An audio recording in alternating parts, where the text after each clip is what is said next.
Айтыңызшы, сіз бірінші рет тергеушілерге қай кезде жауап бердіңіз? Ең бірінші. Сұрақ не үшін қойып жатқанымды сіз айтыңыз. Бірнеше жауап алды, мен шатастым. Бірінші рет қай кезде бердіңіз?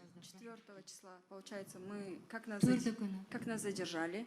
На следующий день мы, получается, всю ночь мы простояли в РОВД. На следующий день, нет, в ту же ночь у нас взяли показания, потом на следующий день у нас взяли показания. И вот так вот у нас 5-6 дней у нас брали показания. Бізді ұстаған күні сол жерде ұстады, түнімен сол күні жауап алды, келесі күні жауап алды. Келесі күні 5 күн алды, иә?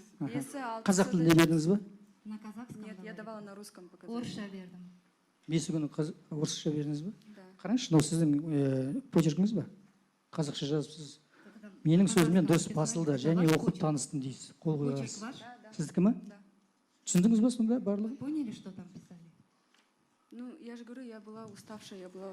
Мен ол кезде шаршаған күйде болдым. Жақсы, келесі бағана әріптесім айтқан... Что-то забыла.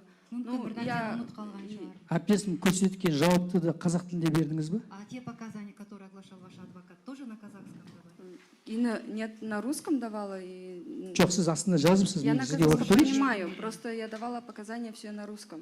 Мен қазақша түсінемін, бірақ айғақтардың бәрін орысша бердім. Менің сіздің бағана әріптесім көрсеткен жауап. Ал менің айтуымша жазылған, оқып таныстым дейсіз. Қазақша жазғансыз. Писали. Қайтып бердіңіз? Написано.